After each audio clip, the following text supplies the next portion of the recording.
안녕하세요. 주청현입니다. 10월 18일 월요일 사건으로 보는 세계사 시작하도록 하겠습니다. 오늘은요, 이 아나스타샤와 루이 샤를에 대해서 살펴보는 시간을 마련해 봤는데요. 이제 중간고사 기간이기 때문에 여러분들이 좀 마음적, 심적인 이 부담감을 많이 가지고 계실 걸로 생각이 듭니다. 제 강좌에서는 이제 시험은 보지 않지만, 여러분들이 그 레포트를 제출해 주시면 그 레포트를 점수를 가지고 이 중간고사 성적으로 반영토록 하겠습니다. 그래서 어떤 주제를 하는 게 좋을까 고민을 하다가 이 아나스타샤와 루이 샤를을 가지고 여러분들께 수업을 하는 게 서로 부담이 없겠다 하는 생각이 들어서 이 주제를 가지고 수업을 하겠습니다.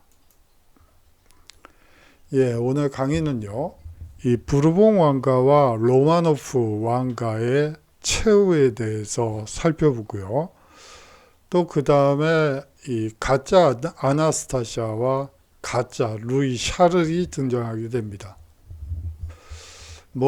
가짜 루이 샤를은 27명이나 등장을 하고요. 이 가짜 아나스타샤도 제가 통계를 정확히 잡고 있지는 못하지만 이 많은 숫자의 아나스타샤가 등장하게 됩니다. 그렇다면 거기에는 그만한 이유가 있을 것 같습니다. 어떤 이유가 있어서 이 가짜 아나스타샤와 가짜 루이 샤를이 그토록 많이 등장하게 되는지 한번 살펴보고요. 이 왕실 가족 죽음을 둘러싼 의혹 발생과 그 원인에 대해서도 한번 살펴보는 시간을 마련해 봤습니다. 이 프랑스 혁명과 러시아 혁명은 사실상 체제를 바꾸는 것이었죠. 이 구체제, 구제도, 혹은 이 러시아 제정을 이제 사회주의 혁명으로 전복시키는, 어떻게 보면 이 체제를 변경하는 혁명이라고 볼 수가 있습니다. 하지만 그 혁명 과정이 순조롭게 이루어지지 못하죠. 그러는 와중에서 이 왕족들은 최후를 맞이하게 되는데요. 그 과정도 함께 살펴보는 시간을 갖도록 하겠습니다. 이 로마노프 왕가 니콜라이 2세 이 부부와 이 딸들입니다.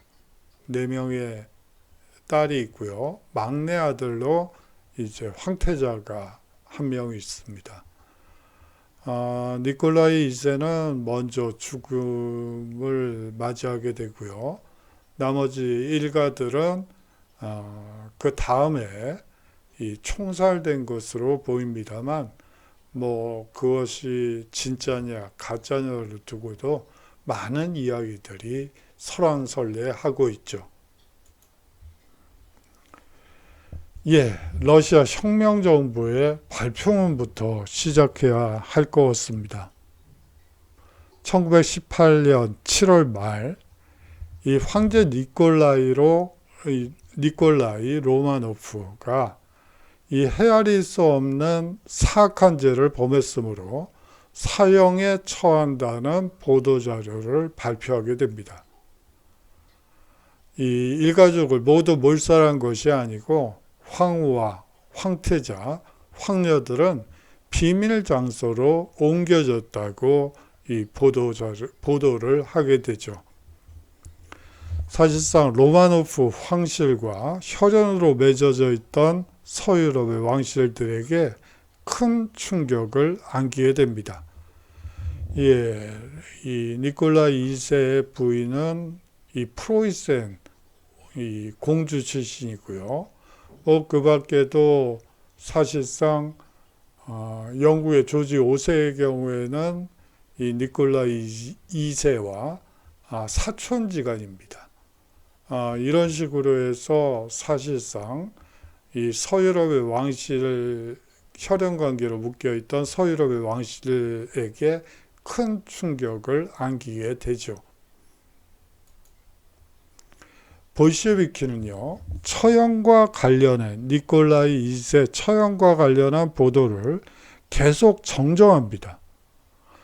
이 계속되는 정정 보도에 이 진짜 니콜라이 2세가 죽었는지에 대한 그 의혹이 계속해서 증폭되게 되죠.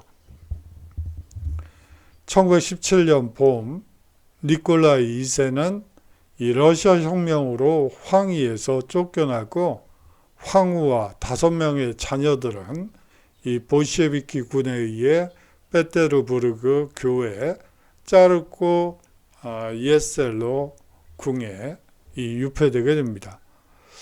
여기 이제 짜르라는 표현이 있습니다. 이 짜르는 사실상 영어식으로 얘기를 하자면 시저가 되는 거예요. 이 독일어로 얘기를 하면 카이저가 되는 거고요.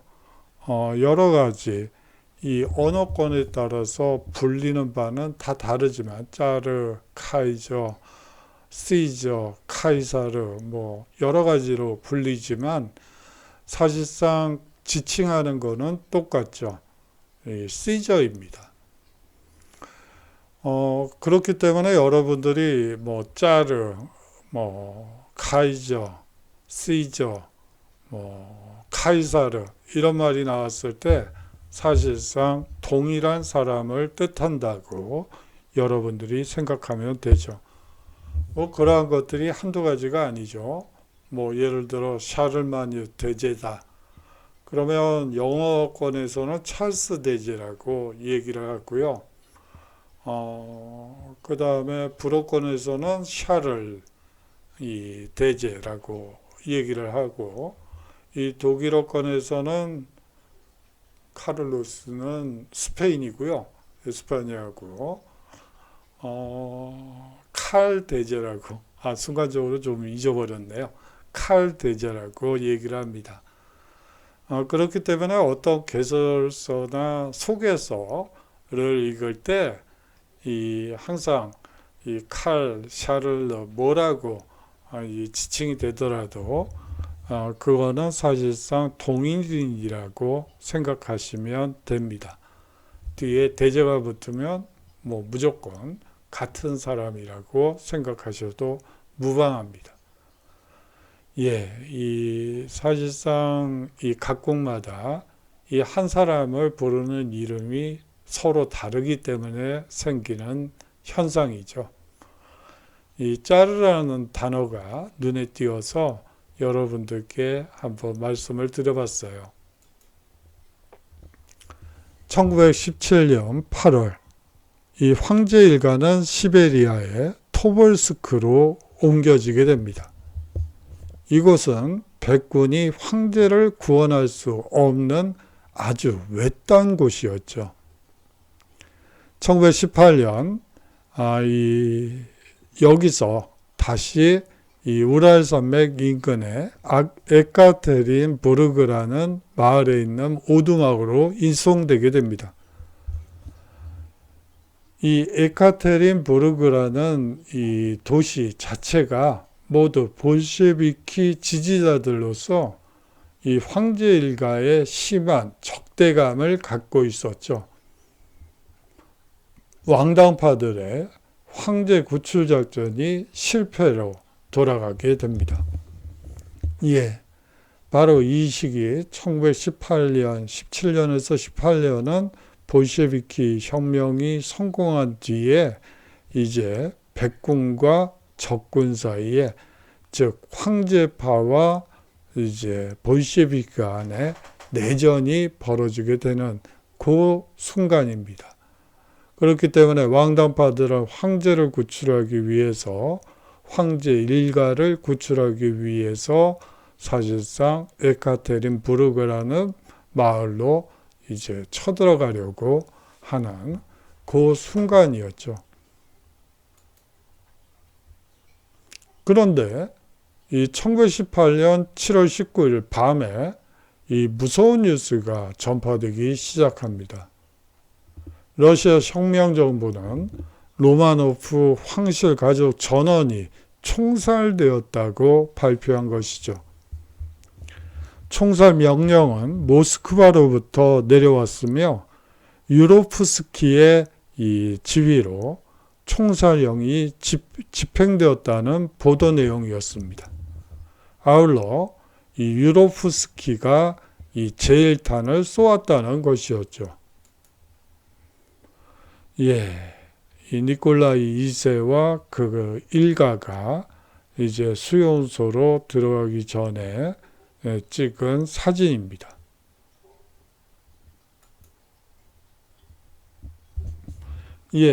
황족 일가의 몰살 사건의 전말을 한번 시간 순서대로 정리해 봤습니다. 보도자료를 바탕으로 해서요. 이 로마노프가 사람들은 아무것도 모르고 있었다고 합니다. 계단을 걸어 지하실로 내려갔고요. 그들은 한 줄로 나란히 놓여있던 의자에 앉혀진 뒤 유로프스키가 이 제1발을 하게 됩니다. 그 다음에 이 볼셰비키 대원들이 일제 사격을 가하게 되는 것이 사건의 전말입니다. 이 황제의 일 가족들에게는 의사 부트킨과 이 3명의 하인들도 처형되게 되죠. 바로 그 자리에 있었습니다. 총성이 멈추자 11구의 시체가 바닥으로 쓰러졌고요. 이 병사들은 총검과 개머리판을 이용해서 살았는지 죽었는지를 확인했다고 합니다. 이튿날 아침 일찍 이 시체는 대기하고 있던 트럭에 실려 에카테린부르크에서 이 23km 떨어져 있는 사형제 광산으로 실려가게 됩니다. 광산 이름이 사형제 광산이어서 이 사형제 광산으로 불리는 것이죠. 이 볼셰비키는 시체에 휘발유를 뿌려 화장하고요. 불에 탄 유해와 유품들은 강산성 초산에 적셔서 광산에 이 갱 속에 던져버렸다고 발표했습니다. 카테린 부르크 주민들 중에서 혁명 지지자 28명이 황족 살해에 가담했다는 제목으로 고발되어 그중 5명이 처형되게 됩니다.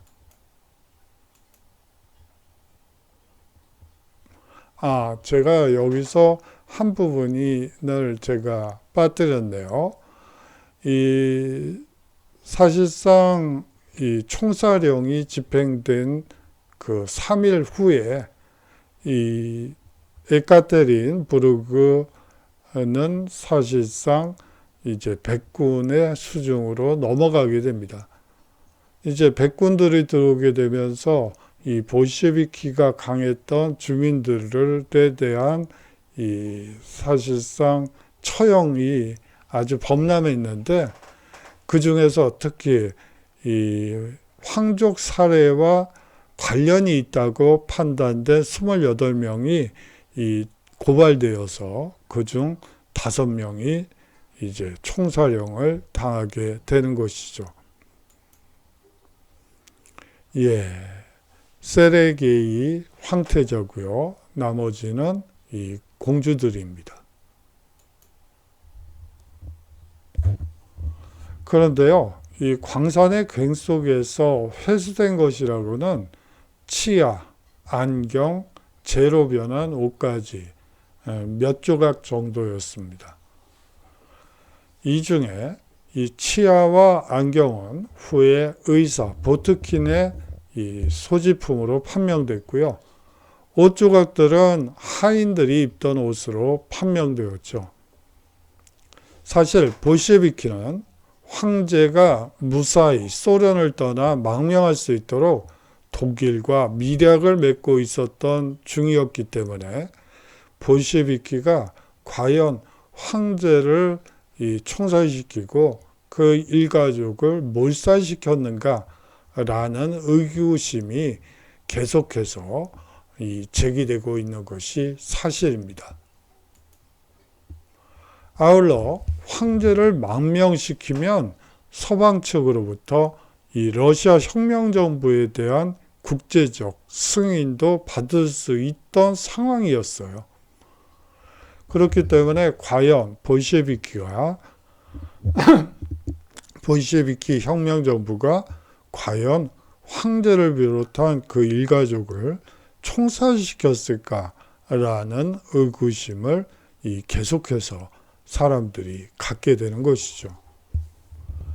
대부분의 백군들은 핏자국에 대해 의사 보트킨과 하인들의 것이라고 믿고 있었죠. 로마노프 일가가 처형된 것처럼 가장하여 이 비밀리에 그들을 망명시키려 한 것으로 보는 입장이 이 백군들 사이에 주류였습니다. 당시 영국과 미국이 러시아 혁명정부와 밀약을 맺고 있었다는 풍문도 끊임없이 나돌고 있었습니다. 1919년 미국의 한 비밀첩보 요원이 이 짜르의 구출작전이라는 도서를 출간하게 됩니다. 이 비밀 요원은요, 자신이 황족 일가 구출작전의 장본인이라고 주장하기도 했죠. 황제 일가를 비밀 지하도로를 통해 영국 대사관으로 빼돌렸고요.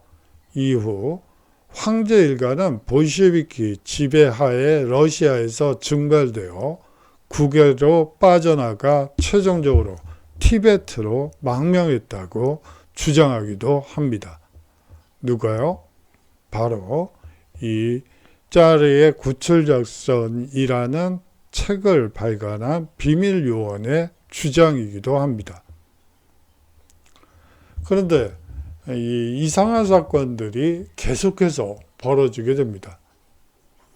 런던에서는요, 황제의 추도회가 거행되었을 때, 런던에서 거행된 니콜라이 2세 황제에 대한 추도회가 거행되었을 때, 조지 5세는 친히 참석하는 것도 왕가의 대표를 파견하는 것도 일체 거절했습니다. 그래서 사실은 이 조지 5세는 이 러시아 이 황제 니콜라이 2세의 이존 사촌 형이기도 합니다.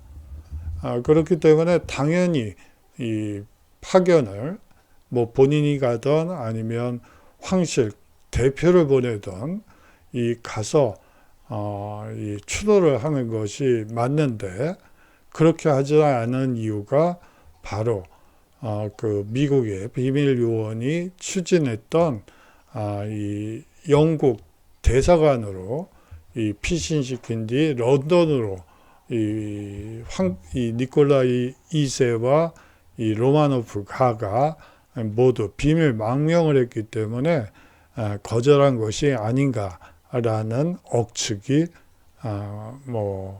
소문이 돌기도 합니다.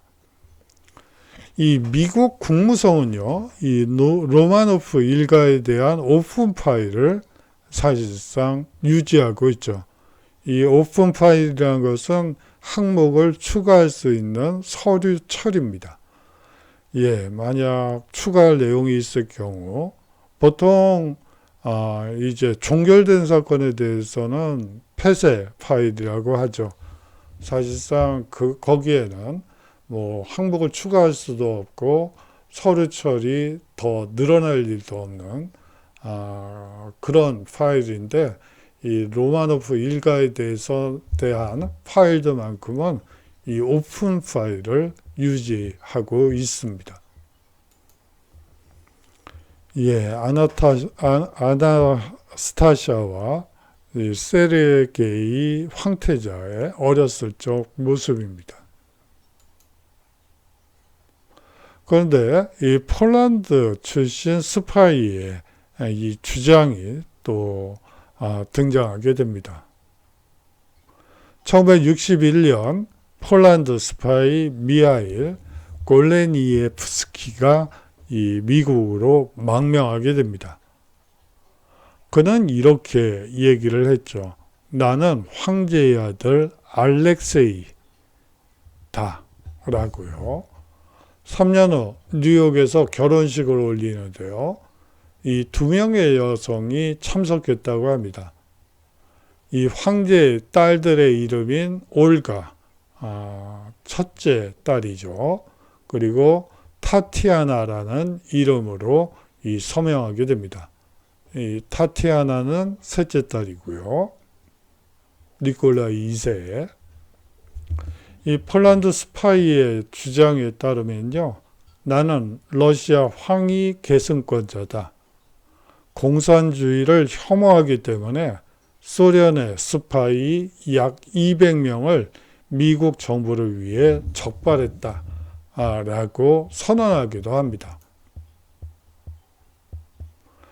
그런데요, 사실상 이 러시아 황실에는 이 특유의 유전병이 존재하고 있습니다.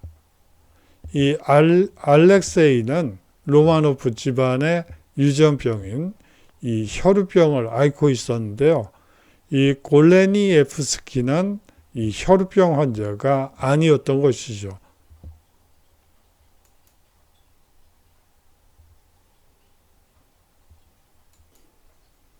(1920년 2월 27일) 이 베를린의 운하에서 반쯤 의식을 잃은 채 구출된 한 10대 소녀가 자신이 바로 니콜라이 2세 황제의 막내딸인 아나스타샤라고 주장하기 시작했습니다. 이 망명한 다수의 유력한 러시아 귀족들이 황녀라 인정할 정도로 진짜 황녀로 믿어지게 되죠. 예. 이 아나스타샤가 만약에 실존 인물이라면 우리가 가정을 한다면 사실상 황실 재산의 이 상속권자가 됩니다. 유일한 상속권자가 되죠. 이제 그렇게 되면 이제 러시아 황실의 대부분의 이 집안 유산은 이 아나스타샤의 것이 되기 때문에 이 가짜 아나스타샤가 많이 등장할 수밖에 없었습니다. 그런데 많은 아나스타샤 중에 본인을 아나스타샤라고 주장했던 많은 사람들 중에 바로 1920년 2월 17일 베를린 운하에서 발견된 이 소녀는 사실상 망명한 다수의 유력 러시아 귀족들도 인정할 만큼 진짜 황녀로 믿어지기도 하셨죠. 황실 재산은 혁명 직전에 몰래 서방 측 은행에 분산 예치되었다는 풍문이 있었습니다. 이거는 러시아 혁명 직전에 있었던 유언 비어 중에 하나였죠. 황실에서 황실 재산을 몰래 빼돌려서 서방 측 은행에 분산 예치해 두었다. 그 규모만 해도 현금만 미화 40억 달러에 이른다는 풍문이 돌았던 것입니다. 아울러서 독일에 막대한 부동산이 있다는 것도 중요한 이유 중에 하나입니다.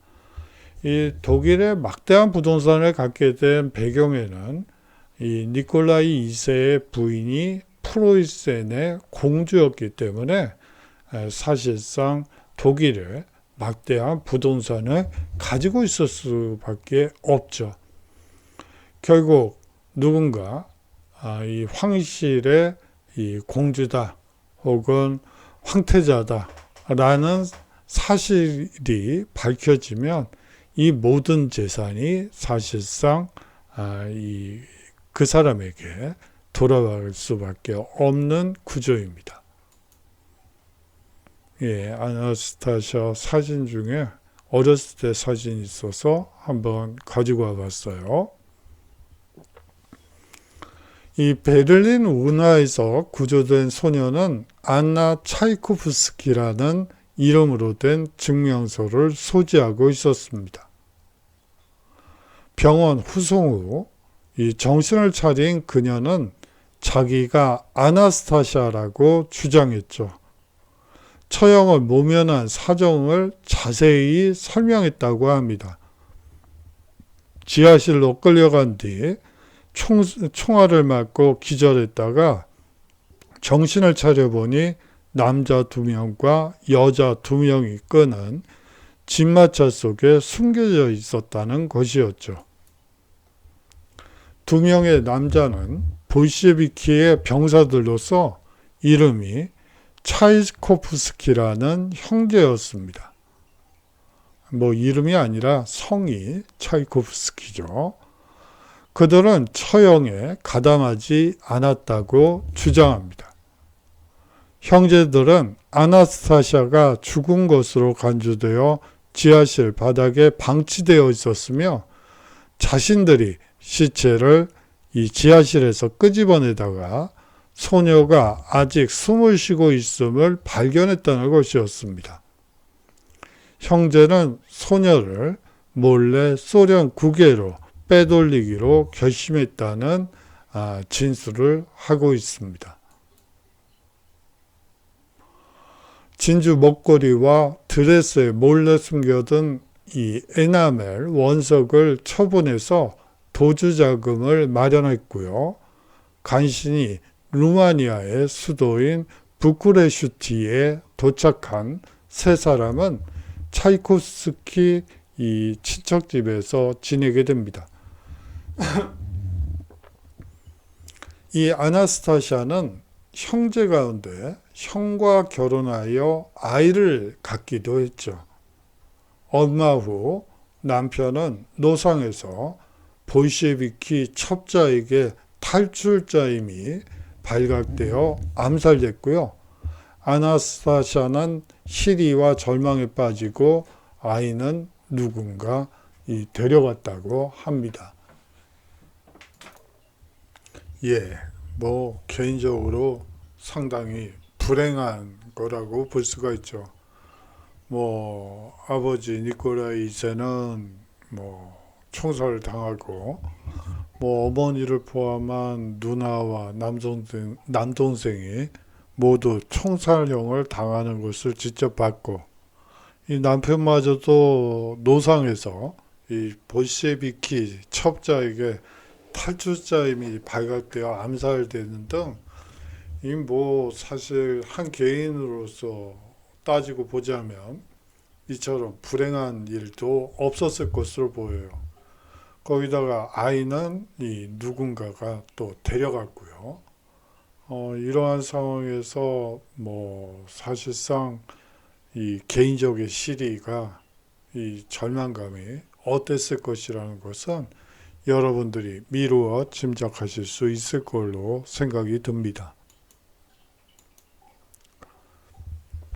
그렇게 돼서 이제 베를린으로 탈주를 하게 된 것이죠. 이 시동생인 세르게이 차이코프스키는 이 베를린으로 탈주하기로 결정합니다. 예, 베를린은 아직까지는 볼셰비키의 영향력 바깥에 있었고요. 또 서방 세계와 더 가깝고 그렇기 때문에 이 베를린을 이 탈출로로 선택했던 것이죠. 이 볼셰비키를 피할 수 있는 안전한 곳으로 판단한 것입니다.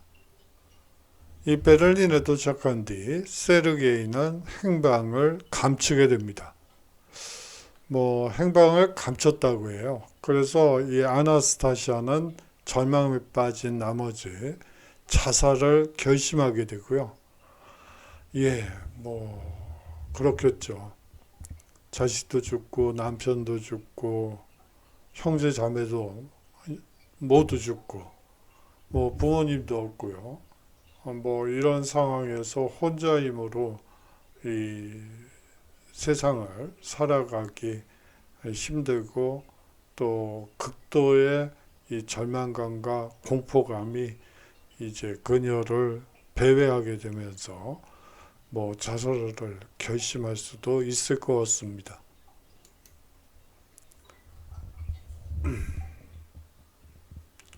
하지만 앞서 얘기한 것처럼 사실상 이 자살을 시도했지만 거의 의식을 잃은 상태에서 병원으로 후송되게 되고요.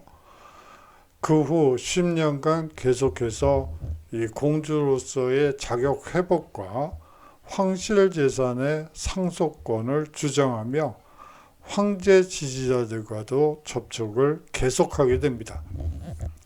예, 본인이 아나스타샤라고 얘기를 하면서 사실상 이 공주로서의 자격 회복과 이 황실 재산 상속권 그뿐만이 아니고 왕당파들과도 이 접촉을 계속해서 정치적 외연을 넓혀가고 되는 것이죠. 궁중 상황에 대해서는 극히 세부적인 것들까지도 너무나 잘 알고 있었으므로 이 서방 국가에서도 많은 지지자들을 얻고 있었습니다. 예, 황제 일가의 반응을 한번 보도록 하죠. 이 프랑스어 가정교사였던 피에르 지리아르는 이 아나스타샤를 협작꾼이라고 단정해 버립니다. 그 이유로서요, 이 러시아어도 모르고 러시아 정교의 방식이 아닌 로만 가톨릭의 방식으로 십자를 긋는다는 것이 이 아나스타샤가 협작꾼인 이유라고 설명하면서 이 가짜 아나스타샤라고 얘기하게 됩니다. 이 황제의 사촌이며 이 생존 로마노프 일가 중 큰 어른격인 시릴 대공은 아나스타샤와의 대면이나 이 문제와 관련한 어떠한 논의도 거절하게 됩니다. 예, 뭐 여기에는 그만한 이유가 있죠. 아나스타샤가 진짜로 판명되는 경우에는 이 사실상 독일에 있는 이 로마노프가의 이 유산이 모두 아나스타샤로 넘어가게 되죠. 이 시릴 대공은 생존한 이 로마노프가에서 생존한 사람들 중에서 이 가장 이 유산을 받을 자격이 이 1순위에 해당하는 사람입니다. 그렇기 때문에 아나스타샤를 인정해도 문제고 인정하지 않아도 문제였기 때문에 이 부분에 있어서는 여기서는 나는 빠지겠다 라고 얘기할 수밖에 없었죠. 이 황후의 여동생, 다시 말하면 프로이센의 공주였던 이 이린의 공녀는 이 아나스타샤를 본 것이 10년 전이지만 이마와 눈이 자기가 아는 어린 시절의 아나스타샤와 똑같다고 증언하게 됩니다. 황제의 사촌인 안드레프 대공은 이 아나스타샤를 완전히 인정해서 그 애는 진짜 황녀라고 증언하기도 하죠. 1933년 베를린 법정은 아나스타샤는 사망한 것으로 보고 독일 내에 있는 황제의 재산을 생존해 있는 6명의 연고자들에게 상속할 것을 결정하게 됩니다. 재판 과정 중 병원에서 정밀 검사를 받게 되는데요. 이 엑스레이 검사 결과 총에 개머리판으로 맞아 생긴 것으로 보이는 이 타박상이 머리 부분에서 발견되기도 합니다. 예. 그리고요, 발에는 이 황제에 있다가 똑같은 곳에 티눈이 발견되기도 하고, 이 사마귀를 빼낸 오른쪽 어깨에 있던 흉터도 아나스타시아의 의료 기록에 기재되어 있는 것과 같은 것으로 밝혀지게 됩니다. 이 왼손의 가운데 손가락에 있는 조그마한 흉터는 어렸을 때 궁녀가 마차의 문을 잘못 닫아 생긴 것이라고 아나스타시아가 주장하는데요. 이 전에 러시아 궁중 궁녀였던 한 여자가 그 주장이 옳다고 증언하기도 했죠.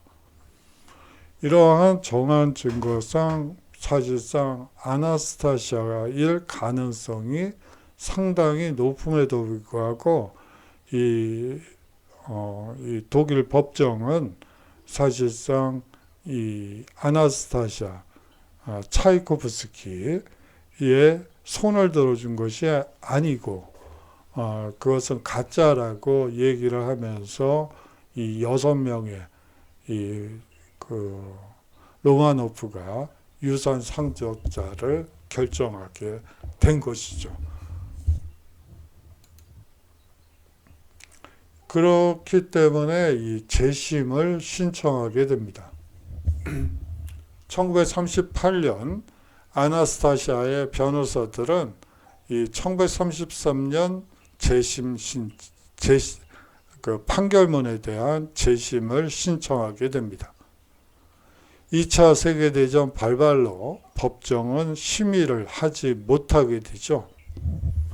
1968년 함부르크 법정의 재심은 1938년 법 판결을 재확인하는 내용이었습니다. 예, 루이 샤를에 대해서 살펴보는 시간을 갖도록 하죠. 예, 루이 샤를이 한 4, 5살 때의 모습인데요. 이 그림은 루이 비제 르 브랭이라는 여성 화가가 그린 그림입니다. 제가 이 루이 비제 르 브랭을 여러분들께 소개시켜 드리는 이유 중에 하나는 아주 독특한 면모를 가진 여성 화가이기 때문이에요. 물론 왕단파이기는 하지만 이 사람은 이 초상화가로 유명한 사람인데요. 이 사람이 그림을 그릴 때 한 가지 독특한 측면이 있어요. 이 상대방과 충분한 대화를 하고요. 옷을 입는 것도 코디라고 하죠. 오늘은 뭐 기분이 어떠세요? 뭐 쭉 얘기를 듣고 그러면 오늘은 이런 옷을 입고 그림을 한번 그려보죠. 라고 얘기를 하면서 이 코디를 정해주는 역할도 했던 마리 앙뚜아네트가 가장 좋아했던 이 초상화가이기도 합니다. 뭐 이제 그 마리 앙뚜아네트와 관련해서 말씀을 드리자면 뭐 마리 앙뚜아네트와 이런저런 얘기들을 많이 나눈 몇 안 되는 이 궁중 전문인 중에 한 명이고요. 화가 중에 한 명이고요. 또 그릴 때마다 이 독특한 의상을 입도록 이제 권유를 하고 뭐 경우에 따라서는 서민들이 입는 옷들도 한번 입어보라고 해서 그림을 그려주기도 하고 그런 모습을 보여주기도 합니다.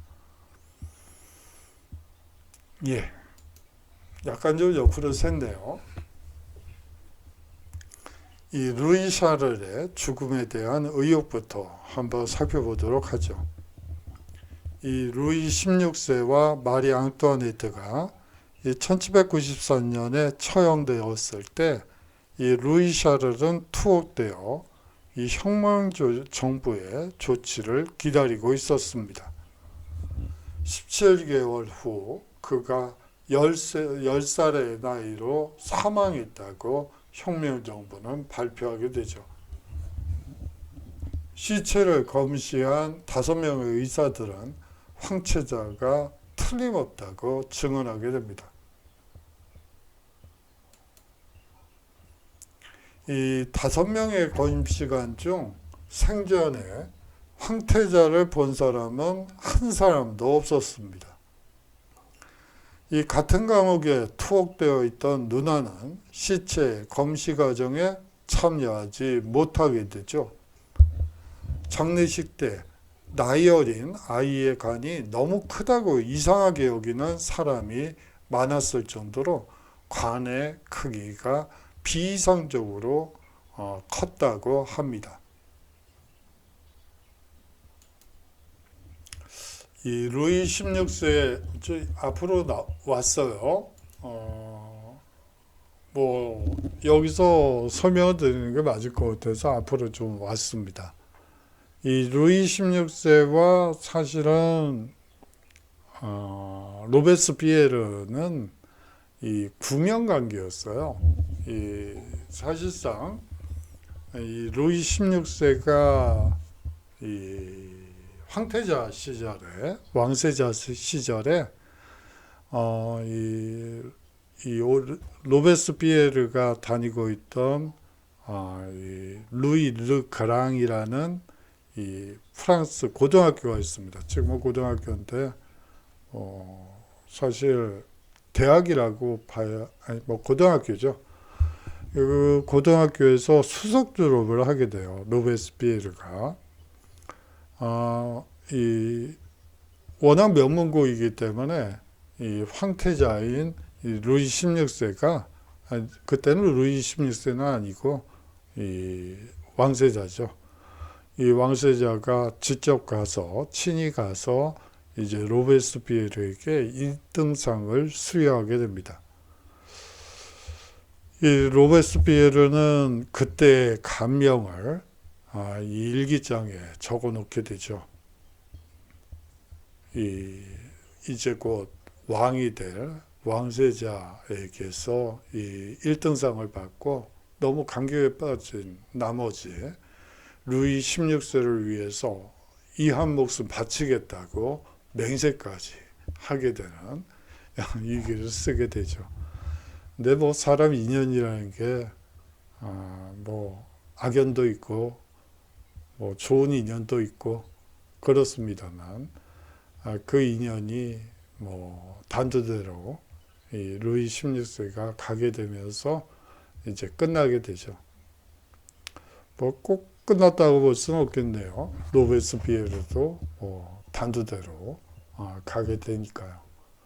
우리가 보통 테르미도르의 반동이라는 것은 사실상 로베스피에르가 이 혁명 재판을 통해서 하루 만에 사형 집행이 이루어지는 그 과정을 우리가 이 테르미도르의 반동이라고 얘기를 하죠. 이 마리 앙뚜아네트는 뭐 저번 시간에 뭐 충분히 말씀을 드렸죠. 뭐 빵이 없으면 브리오슈를 먹게 하세요. 라는 이야기를 한 이 국모로 알려져 있습니다. 예.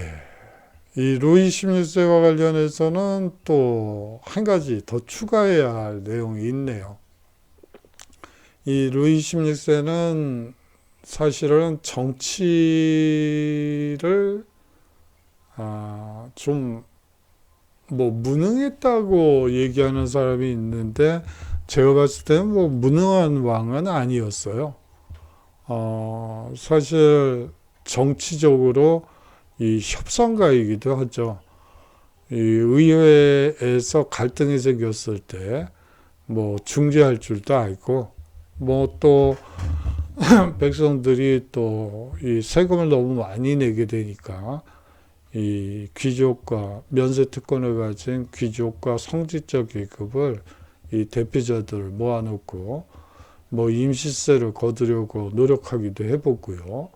뭐 여러 가지 뭐 결과적으로는 다 실패하지만 여하튼 나름대로 합리적인 안을 가지고 이 사람들과 협상을 해서 문제를 해결하려는 이 경향을 가지고 있는 이 왕이기도 합니다. 아마 좋은 시절에 태어났으면 뭐 그렇게 이 무능한 왕이었다라는 평가도 받지 않았을 것 같다는 느낌이 들어요. 뭐 무능하던 어쨌든 여하튼 이 루이 16세는 이 자물쇠를 또 고치는 자물쇠를 만드는 것이 취미생활인 이 왕이었어요. 여러분들이 자물쇠를 만든다고 얘기를 하면 고기가 갸우뚱해지면서 그거는 기술자들이 하는 거 아닌가요? 라고 생각하실 수도 있을 것 같습니다. 당시 1700년대만 하더라도요, 이 자물쇠를 만든다는 것은 메커니즘에 가능하다는 얘기가 돼요. 다시 말하면 공학, 우리식으로 얘기를 하자면 이 문과 기재보다는 이 이과 기질이 훨씬 더 강한 왕이라고 볼 수가 있습니다. 물론 이 혁명재판에 가게 되는 이유 중에 하나는 이 자물쇠를 워낙 잘 만들기 때문에 이 옷장을 스스로 만들어서 거기다가 뭐 비밀 문서를 보관했다 라는 이유로 체포가 됐고, 그 수사 과정에서 의회 재판이 이루어지게 됩니다. 뭐 우리식으로 얘기를 하자면 청문회나 국정조사가 이루어지고, 그 결과 혁명재판이 의회재판소에서 열리게 되죠. 다시 말하면 이 정치재판의 희생자가 됐다고 볼 수가 있습니다. 예, 뭐 그 정도로 말씀을 드리는 게 맞겠네요. 뭐 경우에 따라서는 프랑스 혁명을 독립적으로 할 수도 있으니까 그 정도 얘기를 하고 넘어가도록 하죠.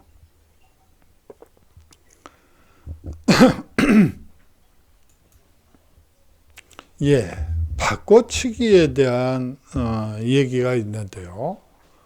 감옥에서 황태자를 감시하는 간수로 활동한 부부가 1794년 1월 19일 그 일을 그만둘 무렵 황태자는 아주 건강했다고 합니다.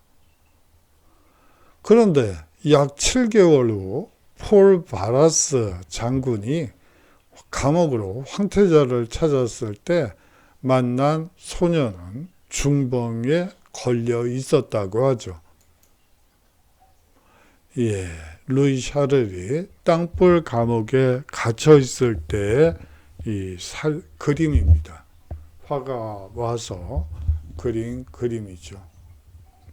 예, 초점이 없네요, 눈에. 그런데 어느 간수가 그 간수가 이 다음과 같은 고백을 하면서 사건이 의혹이 증폭되게 되죠.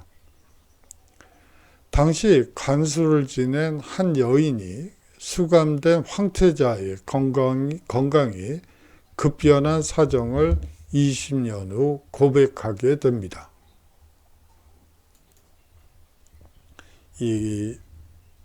그 고백 내용을 한번 들어보시면요.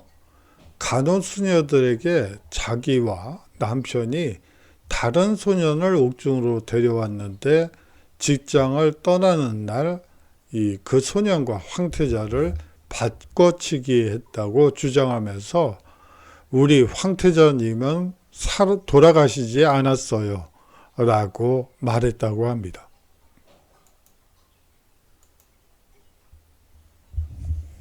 새로 임명된 간수가 바라스 장군에게 아이가 가짜라고 말했고요. 바라스 장군은 즉각 황태자를 찾아내라고 전국에 수배령을 내리게 됩니다. 루이 샤르를 아는 정부 요인들이 감옥을 방문하게 됐고요. 그중 한 명은 아이는 벙어리이자 기먹이거리라고 결론을 내리기도 하죠. 여러분들이 벙어리랑 귀머거리라는 표현을 요새 별로 들어본 적이 없을 거예요. 이 표현은 제가 좀 조심스럽게 쓸 수밖에 없네요. 보통 과거에는 이렇게 표현을 했었는데 요새는 청각장애자 그리고 시각장애자라고 얘기를 하죠. 소년을 보고 내가 여태까지 본 중에서 가장 가련한 아이라고 표현한 사람도 있었습니다.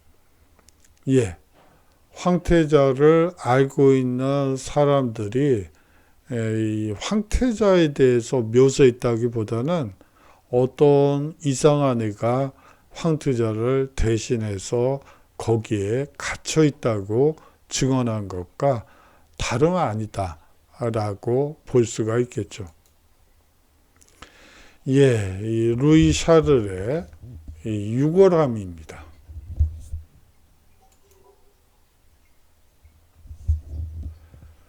이 유골함이 발견되면서요, 이제 이 재검시가 이루어지게 되죠. 1846년에 발굴된 유해를 검시한 2명의 의사는 다음과 같은 검시안을 제출하게 됩니다. 10살이라기보다는 15에서 16살 된 소년의 유해라고 단정했던 것이죠. 1894년에도 유골을 재조사하게 되는데요. 그 결과 10세 소년이라기보다는 16살에서 18살 사이에 소년이라는 감정이 나오게 됩니다. 그러면 결국은 10살에 죽은 것이 명확한 샤를 루이는 도대체 어디로 간 것일까요? 1815년 부르봉 왕조가 부활하게 됩니다. 우리가 보통 복고 왕정이라고 하죠. 이제 나폴레옹 제국이 몰락하게 되면서 부르봉 왕조가 복고되게 됩니다. 그 과정에서 무려 27명이 스스로 황태자라며 왕위 계승권이 자신의 것임을 주장하게 되죠. 이 27명 중에 단 한 명이 이 부르봉 이 루이 샤를이 아닐까라는 그 루이 샤를이라고 스스로를 주장하기도 하고 주위 사람들이 또 그렇게 생각하기도 하게 되기도 합니다. 1833년 칼 빌레름 이 나운도르프는 라는 사나이가 등장하게 되죠. 자신이 황태자임을 뒷받침하는 여러 증거를 제시했고요. 이 황태자의 유모도 루이 16세 법무 대신도 이 나운도르프의 주장을 인정하게 됩니다. 황태자의 간수들이 자기를 안전한 곳으로 구출했다는 주장을 이 나운도르프는 부인하게 됩니다. 오히려 바라스 장군이 자신을 감옥 내 다른 장소로 옮기고 바꿔치기 한 소년을 자기가 구금된 장소에 집어넣었다고 주장하게 되죠. 바꿔치기 한 소년이 죽은 바로 그날에 황태자는 몰래 구출되어 프로이센으로 옮겨졌고 나운도르프라는 이 이름을 얻게 되었다는 것이 그의 주장입니다. 그렇게 되면서 황태자 확인 소송을 제기하게 되죠. 나운도르프가 이 국가를 상대로 민사소송을 제기하게 됩니다. 프랑스 정부를 상대로 해서요. 체포되어 하지만 이 국가를 상대로 민사소송을 제기하자 이 국가에서는 그를 체포해서 국외로 추방하게 됩니다. 이 추방이 되는데요. 결국 런던으로 망명하게 되고요. 런던 생활 중에 한 차례 암살 시도가 있었습니다. 그 나운도르프를 향해서 총을 발사한 사건이 나오게 되죠. 9년 후 네덜란드에서 사망하게 됩니다. 그런데 그 사망 증명서에는 다음과 같이 적혀 있었습니다. 루이 16세와 마리 앙투아네트의 아들 루이 샤를 드 부르봉 향년 64세 사망. 사망 증명서만 놓고 보면 이 루이 샤를이 틀림이 없네요. 이 나운도르프의 후손들은 계속해서 자신들의 왕위 계승권을 주장하고 지금도 있습니다. 오늘은 이 혁명 과정에서 일어난 여러 사건들 가운데 이 왕족과 연관된 사건들을 두루 살펴보았습니다. 많은 혁명 정부들은요, 위기 상황에 봉착할 때마다 이 혁명의 새로운 모멘텀을 만들기 위해 왕족의 사형을 집행하는 공통적인 특징을 보여왔습니다. 프랑스 혁명에서는 이제 프랑스 혁명에 반대하는 영국, 프로이센, 프러시아 그리고 러시아가 연합을 맺은 반프랑스 동맹과 프랑스 혁명정부와의 이 국제전이 벌어지고 있었죠. 언제 무너질지 모른다는 위기감은 혁명이 언제 무너질지 모른다는 위기감이 커지게 되면서 이 사실상 새로운 모멘텀이 필요하게 됩니다. 그 와중에 왕족의 사형이 집행되는 공통적인 특징을 보여주고 있죠. 이 로마노프 왕가도 마찬가지입니다. 이 적군과 백군 사이에 이 치열한 내전이 벌어지고 있는 와중에서 새로운 모멘텀이 필요한 러시아 혁명정부는 이 니콜라이 2세의 사형을 시작으로 해서 이제 일가족을 사형시키면서 사실상 새로운 모멘텀을 만들기 위해 노력하는 모습을 보여주게 되죠. 다시 말하면 왕족의 사형이라는 것은 이 혁명정부의 위기 상황과 긴밀히 연관되어 있다고 볼 수가 있습니다. 장시간 수업 들어주셔서 고맙고요. 다음 주에 우리 서로 건강한 모습으로 인사 나누도록 하죠. 한 가지 말씀드리고 싶은 거는 제가 오리엔테이션 강의에서 말씀드렸던 레포트가 있습니다. 그 레포트를 반드시 10월 29일 금요일까지 제출해 주시면 고맙겠습니다. 그거를 기반으로 해서 중간고사 점수를 드리도록 하죠. 장시간 동안 수고 많으셨고요. 다음 주에 인사드리도록 하겠습니다. 안녕히 계십시오.